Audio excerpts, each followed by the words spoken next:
Welcome back. Thank you once again for hanging out with us. This is the one and only IT in the D show. I'm your host, Bob Waltonspiel. Again, apologies if there's any audio issues. I am on week 3 of my knee replacement surgery, so I'm relegated to my non-studio, but hopefully we'll be all right because I'm joined with producer and co-host extraordinaire Randy Walker. Guest this week, Alex Linebrink. He is the CEO of Passage. We had him on about a year ago, and I love these kind of stories where, okay, you figured stuff out, you got going, and now all of a sudden you're blowing up and you're getting to be big time, and you still remembered who we were. So Alex is in online ticketing, and there's a whole world behind that I want to get into with crowd experience in competing with the big boys in the ticketing world and winning a bunch of local Detroit awards. You can find us online, itinthed.com. Do us a favor, give us a like on the socials and subscribe to us everywhere fine podcasts are sold. Alex, how they treating you, man?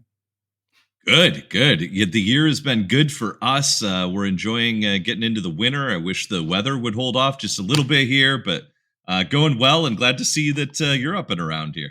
Yeah, it's been like I said, it's been a couple crazy weeks. I need to do a whole podcast just on the lies they tell you when you get your knee replaced. They play it off like, you'll be fine. Just let it's an assembly line, and it sure is. And I'm not, I had a couple bad weeks, but no, I'm glad to be back up and around. So when we first had you on, you were playing. Weren't you playing in the Halloween world in terms of ticketing? Is that how you got your break? Talk to me how you got your big break. Yeah. I mean, so you've got it. I grew up around haunted houses. My dad's birthday is on Halloween. We build a haunted yard every year. We went to these Halloween trade shows and that sort of stuff. And so I had this in my heart. And actually, when we started the company, I said to my co-founder, Pat, that ended up starting it with me, Patrick Mish. I said, hey, like, if we can get into these niches and provide features and functionality that are actually helpful to them, then, we can replicate this. We can do this with other niche event verticals that have these special needs out there. So haunted houses, I mean, I think we talked a little bit about this last time, but they're a totally different creature than just cash at the door like they used to be. Now you got to book your time in advance that you're going. It might be by 10-minute intervals. It might be by 30-minute intervals. They might have virtual queues for you to wait at the establishment. It might be a bundle of multiple different attractions. And you got to be able to handle all this in the middle of a cornfield. So it's a little bit of a technical challenge at times. So this is one of the ways that we really got into things. To this day, one of our sub-brands, HauntPay, for haunted houses at hauntpay.com, is still the number one provider for haunted house ticketing out there. We work with over 1,000 haunted events and attractions every year. It was all the same. We just got done doing something like $27 million in haunted house ticket sales last month alone. So it's a real business, just that side of things. But we've continued to expand. So we've got a whole category of events for food and drink festivals. We have one for escape rooms. We have our fastest growing segment is actually minor league and semi-pro sports. So that's our fastest growing by far. In fact, we just signed a really cool partnership with the old American Basketball Association. You remember those guys, the red, white, and blue? It's back, man. They're rebooting. They got 151 teams. They're all using Passage to do their ticketing. So that's pretty exciting for us. That's old Dr. J, man. I'm an old man. I remember. Yeah. So it's back. They're playing like a lot of they're in a lot of local high school gymnasiums, and some that are a little bigger, it might be in a college venue. They don't usually have their own venues yet, but they've got some good schedules coming up. So check out Passage for those events coming up and find an ABA game near you. But yeah, we got a lot of cool stuff happening right now. So definitely getting out beyond just the haunted houses. Yeah. So speaking of haunted houses, I remember when it was, there was one haunted house. It was on 13 and Van Dyke in the parking lot. You'd be lucky if there was a DJ outside and there was like 3,000 kids waiting in line. It was $20, get in and you're done. And now it's like there's like complete experiences. Like those, the I think the LOEs, like the makeup and stuff going on, and what they're putting that through, completely different. And that's the thing. I got so much to talk about this because, like, I think we beat the ever living hell out of Ticketmaster, and we look at old tickets like when I went to Van Halen and service fee was $1.25 or something. And now, if you buy 3 tickets, you have to budget for 4. And you're like, Yep. well, what the hell am I getting? And I know like these places are trying to add experiences to this. And they're trying to make that. I just read yesterday, Disney is cutting out lines where it's appointment only. So if you want to go to It's a Small World, you're putting it in for 3:00.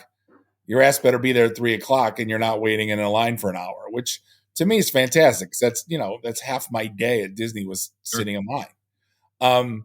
What is anyone else kind of following that trend where like we don't want like so you mentioned it with your having a tea time for a haunted house, but what is I guess what's the evolution of not just having a service for the fee is what I'm trying to get at. Oh, for sure. Yeah. I mean, this software continues to grow and become more complicated and all that sort of thing. That said, the fees you're seeing on Ticketmasters and those sort of guys are ridiculous, right? Like most of the time, these ticketing service fees are out of this world, exorbitant. You shouldn't be paying another 50, 60, 70% on your tickets. Well, how did it get like that? Because I remember, I'm old enough to remember when Pearl Jam boycotted it, and that was 94-ish. And we're still accepting it. Like, well, how did it get this bad? Just people haven't revolted yet, or what's the story behind that? Yeah, a lot of it comes down to the venues.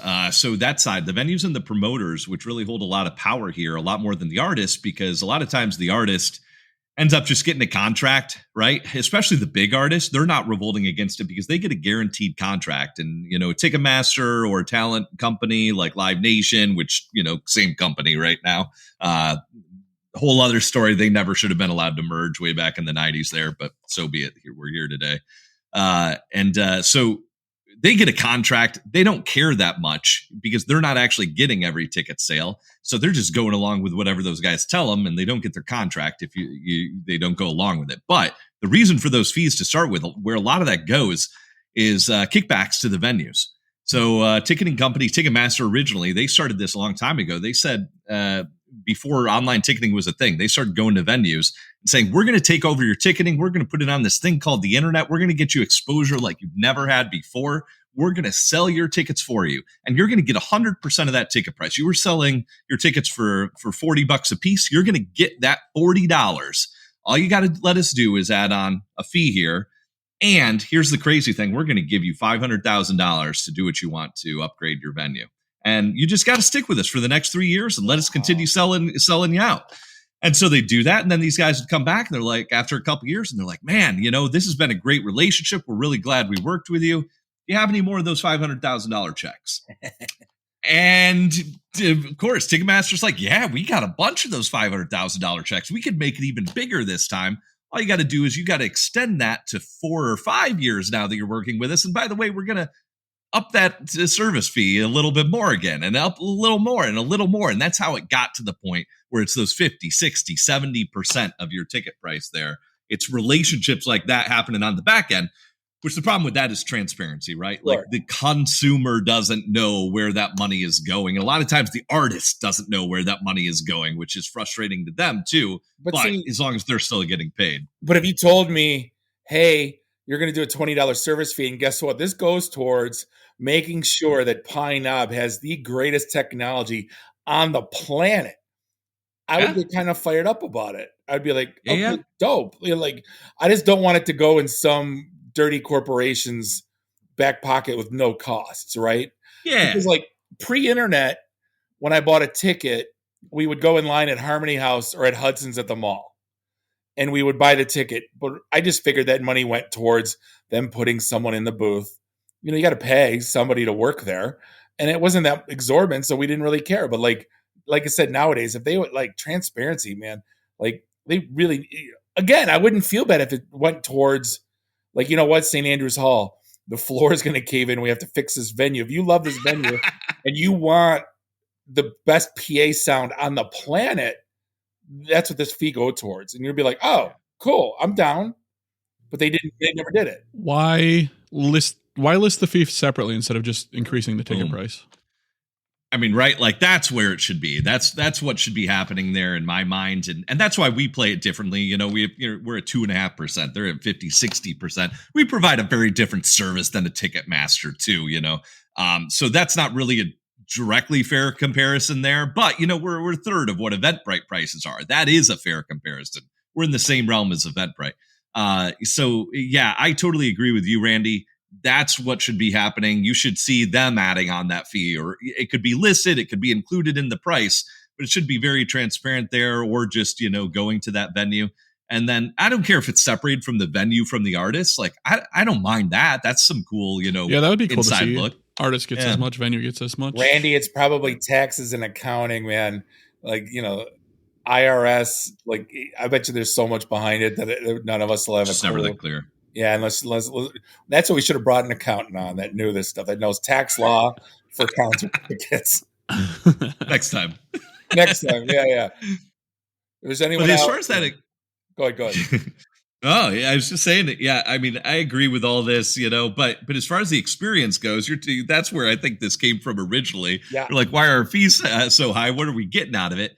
I think what you're saying, a lot of that anti-line trend is going to continue. So we've been getting into that with like haunted attractions and fall attractions and holiday events. We've got a lot of Christmas events this year that are going on, which is also becoming, there's millions of dollars going through our system right now for Christmas, ish light events and that sort of thing.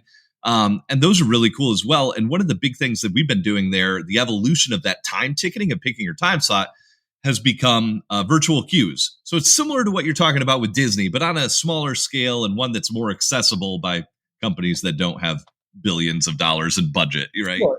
Disney wants you shopping, and haunted hayrides want you buying cider and apple caramel apples. It's all about merchandising. That's really at the end of the day, they just want you buying more shit. And you had a service fee, and they want you to buy more stuff, and everybody wonders why we're broke. Yeah, well, that's the truth. But it's more enjoyable for the attendee, too, if they don't have to stand in that line, if they can wander about, if they get the option to go get some concessions, all that sort of thing. So I think it does work out. But you're right. Like one of the trends that we're seeing this year, after we got through our busy haunted house season and some of the other holiday events that we've been seeing, is that people are spending more per event, but they're going to fewer events. So that's the transition this year. The last couple years after, go ahead. No, I was gonna say the older I get, I'm either front row mezz if it's at State Theater, or I'm getting like fifth row. I'm getting like prima donna seats. Like I refuse to sit in a shitty seat. Like every 5 years, I do this big move on where I'm going. I love going to live music, but I remember my favorite story of all time is I saw Prodigy when I was 25. At State Theater in the pit. 35, I saw him, and I was, like the next row of risers right on the brass rail. And then I saw him again at 45. I'm front row mezz. So it's like as I'm getting older, I keep like the lights are so bright. We're complaining now, and I'm with you there. I can't handle the mosh pits anymore. I can't handle quite the noise level, that sort of thing. But yeah, I think that's the trend. People are, starting to make choices with their money there, and they're starting to try to spend it more at one or two events rather than going out. And they'll go all out with those concessions, with those midway games, if it's an attraction like that, with upgraded seats, upgraded packages, VIP packages, that sort of thing, rather than just trying to spread it out and go to a bunch of things and pick the cheapest possible seat. So one of the cool things that I've seen lately is there's a little video of what the Detroit Lions are doing with their crowd analytics, and it blew my mind. I know data's king these days, but it's very difficult to capture who's what, where, how when you're inside the venue. Years ago, I know that we had a app on that was basically tried to crowdsource. Meaning, if you're in line for the hot dog, you're going to put there's 5 people in front of me. Didn't think it worked, and it didn't. Well, it evolved where today, with sensors, Bluetooth, mobile apps, there's a way to know. It's kind of like I did a case study on Walmart years and years and years ago where they would RFID the packaging. And at any minute, Walmart knew what was in the back room, what's on the floor, what's in a shopping cart, what just got bought today, right? And it's kind of like the Lions have evolved into that thing, going, all right, how many people are sitting in their seats? How many people are using their phone, using the app? Where are they at? How long are the lines for the bathroom? How long was the line to get in for ticketing? And it's remarkable, to be candid, like what they know once you walk into that gate at Ford Field. And I'm wondering how soon before we see that, I guess, in a small venue set where you don't have to invest millions and millions of dollars on sensors and, that type of technology. I think it's coming. I think that it's coming in a few different ways. So one of the things that's been happening there is, first the sensors and technology, right? And BTLE, Bluetooth Low Energy, gives off a unique ID when you enter the premise there. And if you're entering at about the time that they're scanning your ticket, they can match that up. They can track that throughout as long as they have some sensors around. But what we're seeing now is that's transitioning to this AI-driven image recognition stuff. And last time I went to, just a couple weeks ago, we were in Universal Studios. I had a trade show down there, and we took a couple days, went to Universal Studios, and they were doing image recognition for their admission. They were test driving image recognition for their admission rather than having you even scan tickets or scan a badge or anything like that, just viewing your face. Now they have to take a picture the first time. Clear is doing the same thing. If you go to the airport and you happen to use Clear, you probably, if you did it in the last few weeks, they are going through and they're rescanning your face. And next time you go, they're just going to take your picture. They're not going to do anything else there. They're just going to know you by that. And that'll continue to be able to track you. I mean, a lot of that technology has been around forever in Europe, with all those cameras. It's just getting faster and faster and with fewer cameras, fewer sensors. And that's what makes it available to the smaller events too, being able to do that. We're not really working on anything much right now on the side of like actually tracking people throughout the event, but we can tell you buying habits of those people. And we can tell you a lot of, habits for things that Google comes up with. So when somebody lands on your site, a lot of times Google can bucket you based on all their machine learning and the tracking that they've done. They say it's not as much the tracking anymore. It's more the machine learning on how you're clicking around, but they will tell us whether somebody is in the market to buy a home on the Google tracking now that we've got associated with ticket buyers. Yeah, it's crazy stuff. They'll try to tell you what their interest levels are, what they're in the market for, if they're a smartphone user, what their age range is, what kind of phone they're using. Obviously, they've got the fingerprint of that if they're using mobile device to buy tickets and that sort of thing. So they'll match all that up and you can track that through them and you could do ads against that, Yeah. See, where's the line? I was going to ask, diving right into that. Where's the line between, Big Brother, don't track me, China, and I want a great customer experience? I feel like that line is very gray and it's very thin. I guess where is that? Where is that line? Well, they're trying to give it to the consumer. That's why you keep seeing all these banners down there that says, every time you go to a new website, it says, do you agree to accept my cookies or my session data, whatever it is there. And you have to click accept if you want the full experience, right? There's some required ones, but then there's some optional ones and you have to click accept on those. And, we do the same thing. And now we're trying to use AI to start, this will be coming out next year, but to start recommending events to people based on their past purchasing habits and browsing and that sort of thing. Some of this, I think, obviously, it's better if it's up to the consumer what they want to do. But as well as I do, people aren't reading what they're clicking accept to down there. So that's the problem there. Like nobody reads the fine print, whether it's on a signed document or on your web app, and there's where the problem comes. So I just hope people continue to use it for good. But I can tell you, like the last time we applied for a loan with our business, I started getting phone calls from every loan company in the US, because I didn't read some fine print. And you know what? They didn't care when I said, put me on your do not call list. They're legally supposed to stop calling you. Nope. They just keep calling, that sort of thing. Right. So there's sometimes people go over the line there. I got a thing with, I'm going to call him out every minute I get, is realtor.com. Just for clicking a house, I'm getting calls from real estate agents. And I'm like, I know the market's a little rough right now with interest rates, but man, I didn't click send me info. I just clicked to look at the house. That's frustrating. Yeah. Yep. So I'm not a huge fan of that stuff, and we're not pushing it in that direction at all. I want you to be able to use tools on our site, to get good recommendations and get pushed in the right direction. And we do have some really cool visibility into that because, as I mentioned, we already kind of break things into categories ourselves on our site, so we can tell at a fairly high rate, like, hey, people that go to haunted houses, or this age range of people that go to haunted houses, also tend to buy tickets to beer festivals or something like that. We can do some of those correlations, and it's cool. It's so much data that we can't process it ourselves, but putting these AI engines into place, we can start to process some of that data because it's doing it for us. Yeah. And I think that's the big issue. Like, I'm just talking from my, personal anecdote life is all of a sudden I'm on Facebook and go, dude, I didn't know Echo and the Bunnymen were in town. Dude, I didn't know Ministry was in town, and then all of a sudden it's like, I try to keep up, granted, I look once in a while or I talk to friends, but like knowing what's coming up, it's a lot of work figuring out, how often you go, Randy, I don't know how much live music you go to, but like, how often are you going, who's coming up in the next 3 months, who's playing, but then you got to look through 16 venues, it's a lot of work. It's been pretty good lately about that. I just went to see Dragon Force and Amaranth at Majestic, and I got an email a couple months ago saying, hey, pre-sales are happening tomorrow at 10 a.m. You're first to know. So did you sign up for that? Because I don't get a lot of those. I got those.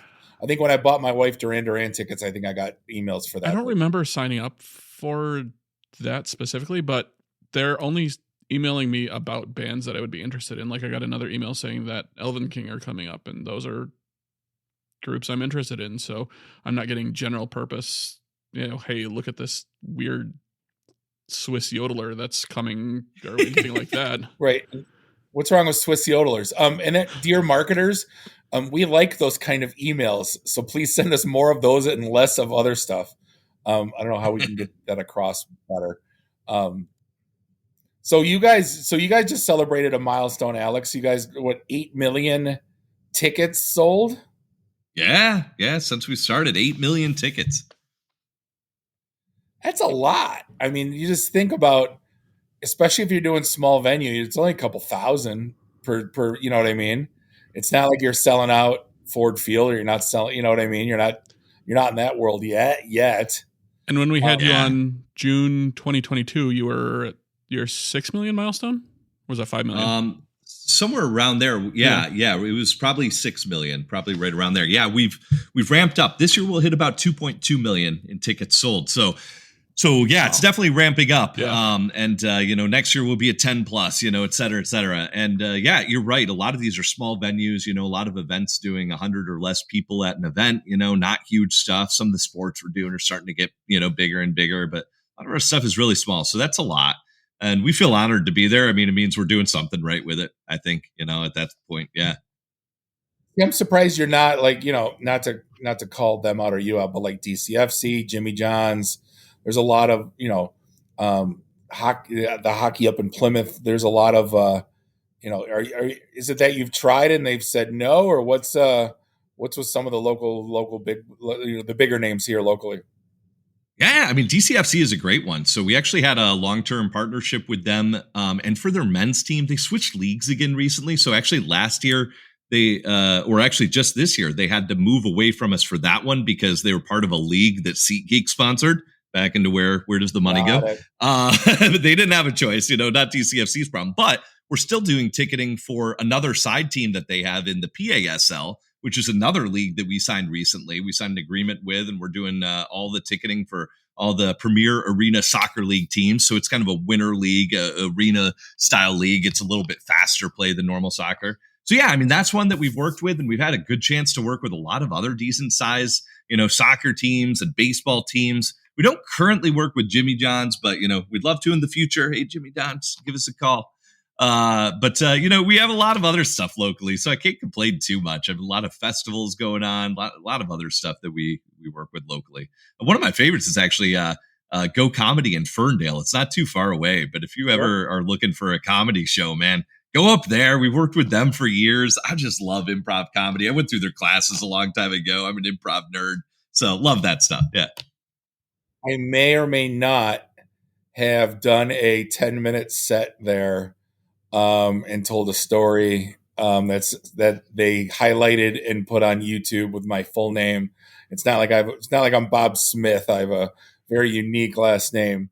So All if right, you I ever gotta find this. if you ever Google me on YouTube, it's my TED Talk with Dave, and then me telling a story on how I shit my pants on a date at Go Comedy Improv. I Yeah, love it. yeah. So, think forever they're going to be tainted in my mind, because it's like I was literally the last person to speak out of a 2.5 hour whatever set, and they isolated my talk and put my name on it and then tagged me and all that stuff. And I forgot about I the want TED to Talk. talk That was that 2018? 18, yeah. Yeah, we were. I think we one of us either we went on and then you went on, or you guys went on and then I went on. I remember that was actually the first time we met. Was at the Masonic Temple You at had the to, TED yeah, Talk 'cause there. we were the first ones after like the third session, first ones, because I remember we went to Temple Bar and got liquored up before we went on All stage. right, So I knew we love it. were. I want to talk just because it's relevant to day job and stuff, and I'm fascinated by it these days, and I'm scared by it, is this whole AI world. I know we touched on it a little bit. One of the things we're talking about, I saw a demo today in the retail world where we're putting out kind of these. It's almost like a advanced Siri where they're product specialists, and you can program it. Basically, it's limited, in terms of the language models, but it's a super cool way to, not be a chatbot, not be, to like, hey, and I'm not talking about like, hey, where's the mustard, but like, hey, can you tell me some features on this GE toaster? But I'm just looking at this for relevant use cases for ticketing. It would almost be like, putting a chat GPT prompt and going, hey, I want to, I don't want to spend more than $200 a ticket. I want to sit in the first 10 rows. What do you got for me? And just like, instead of going through that kind of 20-year-old process, have you guys thought about that? Or is it in the works? Is it even doable?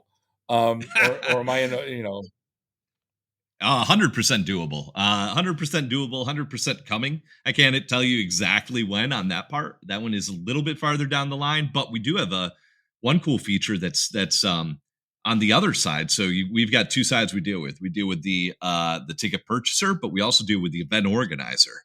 They're really our clients, right? They're the ones coming to us saying we want to work with you on the ticketing, and then they're going out and we're helping them market to those fans out there. So the event organizer is always asking us for help on their stuff. And sometimes it's just, help in the back end. We've already got AI there answering questions that they have about our system. Here's how to use these features. Here's a guide through. Here's how to do that specific thing you're asking about. So we've already got that. But one of the things that they've been asking about is better data for a long time. It's kind of getting back to what you were talking about marketing to the right person for the right different thing. And so one of the things that we have coming out later this month, by the end of the year here, is our goal. And I should send you a demo of this if you like checking out demos, because it's amazing. It looks like magic to see. Is a bot that'll help you analyze all the data you've got in our system. And we collect a lot of data around those users. So you get to see all the different user data for your events. And you can say like, hey, bot, I don't need this full reports, in the reporting section here. I just want to know how many people purchased for my 8:30 time slot, for this event in July versus August, and what is that percentage difference, and can you put it into a chart? And it's like, sure, here are those numbers almost immediately. It's like, here are those numbers, exactly what you want to see. You could chop it down by the individual user preferences if you want. Here are the ticket types they purchased. Here's what was going well, what wasn't. And you can even ask it, and it'll put it into charts. It'll put it in CSV downloads. You can even say, should I consider a sale to up my sales? And it'll give you preferences. It'll say, yes, it might be a good idea here because we see your sales in this ticket type have dipped 5% this month. So you might consider doing a sale to boost those again. It's really amazing to watch, So that's just step one for us. That same bot we're already building into it. This will be a little bit later in Q1. We're already building into it the ability to update and even create events for you. So let's say you decide like, hey, bot, that was great info you gave me. Now go ahead, make that sale happen, right? Give me a promo code for 5% off or 10% off or buy one, get one for this, that's only good on Fridays for this VIP ticket, because I want them to go up to that next level there and make it only good through the weekend here. It'll be able to create that for you, or it'll be able to up your ticket inventory for a certain time slot and do that sort of thing automatically, just in plain English. And one of the crazy things to me to think about is like, I'm sure just like you guys did, I came from a world that started in command prompt. I was doing DOS, and that sort of thing. Actually, I was doing Commodore 64 before anything else, but started with those command prompts. And then went up, and we started getting Windows, we started getting GOS on the Commodore 64, but then, started getting these user interfaces. They started getting better and better. And now I've got all these windows all over, and they look beautiful. And now we're just getting rid of them again. We're going back to text, natural text, which is kind of weird to me. Now it's natural. Back then it wasn't natural. You had to know exactly the command you were putting in, of course. But it's weird. You've been through it. It was mainframe computing, then it went to server based, and then it went to cloud based, which is technically mainframe. What's old is new again, and it changes. It's going to change again. It's just we just got to ride the wave of what is now. My last bitch, and is merch sales, and it's not my bitch because I refuse to sit in those lines. But my daughter went to Taylor Swift. It was like an hour and a half wait to get a stupid $80 hoodie.